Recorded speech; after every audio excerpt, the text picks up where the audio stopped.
କୁହ ଆଇ କୁହ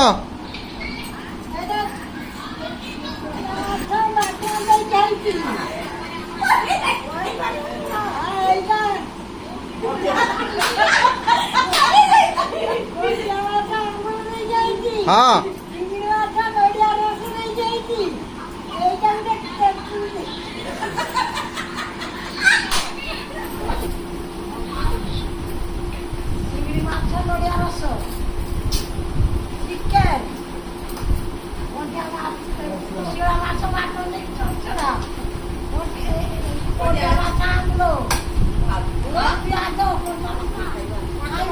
ବେଶୀ ଖାଇବନି ଆସି ନେଇଯିବ ଟିକେ ଟିକେ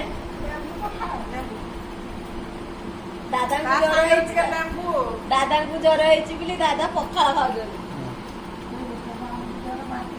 ମୋ ଭାଇକୁ ଜ୍ୱର ହେଇଛି। ଭାଇକି ଜ୍ୱର ସେ ଚିଙ୍ଗିଡି କଷା ଟିକେ ଟିକେ ଖାଉଛୁ ବେଶୀ ଖାଉନି ଭାତର ଲେମ୍ବୁ ଚୁପି ଖାଉଛୁ ମଟିଆ ଖାଇସାରିଲାଣି ଜ୍ୱର ପାଇଁ ଖାଲି ଲେମ୍ବୁ ପଖାଳ ପାଟିକି ପୁରା ଏକଦମ ବଢିଆ ହବ ମେଡିସିନ କୁହ ମେଡିସିନ କିସ ପାରାସିଟାମଲ ଆଉ କିସ ଜଗିତେ ପଡିବ କିସ କିସ କରିବନି ଗାଧା ଗୁଧି କର ପାଳକୁ